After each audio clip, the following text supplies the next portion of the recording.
The weather was still nice and warm in the daytime and a little bit chilly in the evenings, but nothing that a nice jean jacket or a cardigan couldn't solve. You may have a vacation coming up or one that you want to go on. You're gonna need to know how to vacation right so that you don't spend all your money and then come back home like, yeah, it's gonna take me a minute to recover from that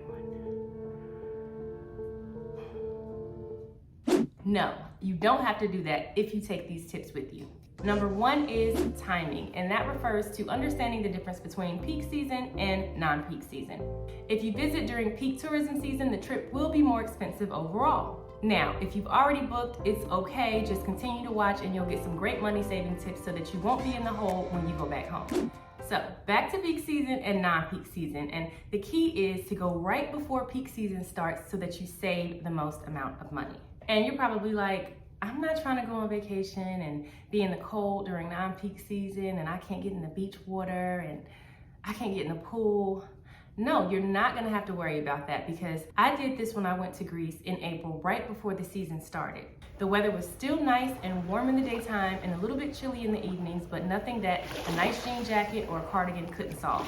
And the best part about going non-peak season is that everyone just gave us the best customer service, top tier, because it's not as busy, the demand is not as high, and it's not as crowded.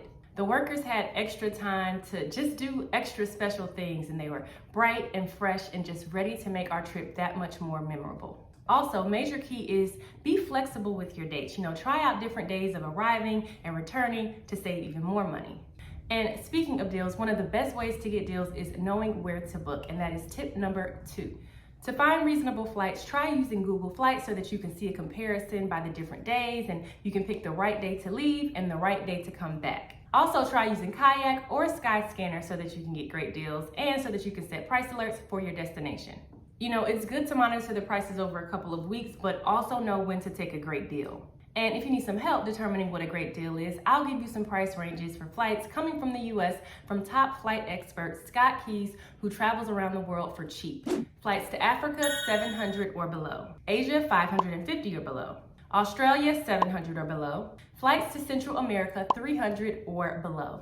Europe, $500 or below. Flights to Hawaii, $400 or below. And flights to South America, $550 or below. So if you find something around those price ranges, you might want to jump on it pretty quickly.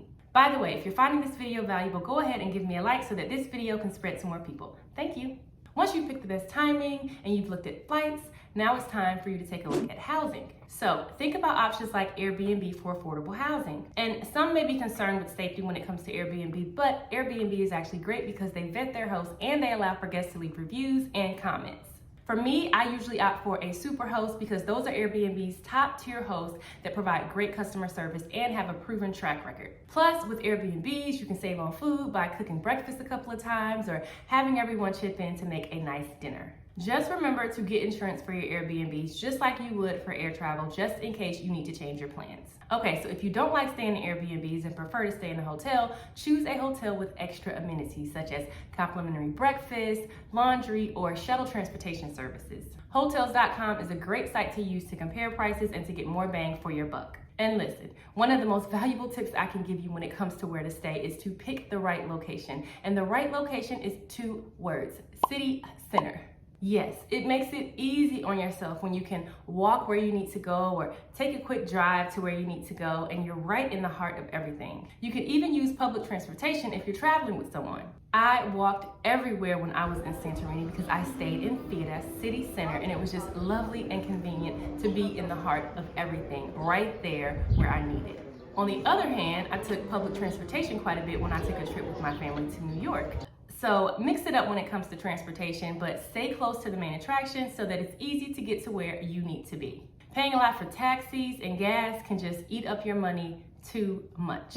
Next up is one of my favorites, and that's the food, which is about half of the experience for my trips, honestly. And good doesn't always mean expensive. I've had great tasting food from local restaurants or street food, and the flavor is really good. And if you want the fancy dinners like we all sometimes do to dress up nice and enjoy, it helps to be able to offset the price by eating at some lower price options so that you can enjoy your trip and have a well-rounded experience. Next is learn the language. I cannot say how much value you get in just learning a few words like hi, please, and thank you.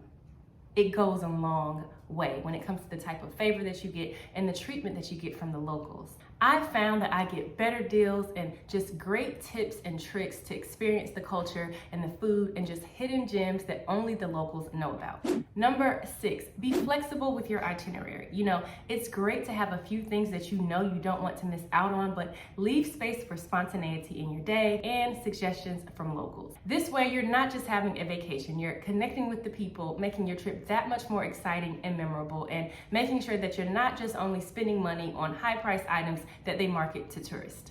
No, have a well-rounded experience, which makes it that much more unforgettable. And if you haven't selected your destination that you want to go on this summer or later during non-peak season, check out my video, 7 surprisingly affordable vacations to enjoy. I think you'll find some great options that you'll like. Until next time, thank you for watching and see you in another video.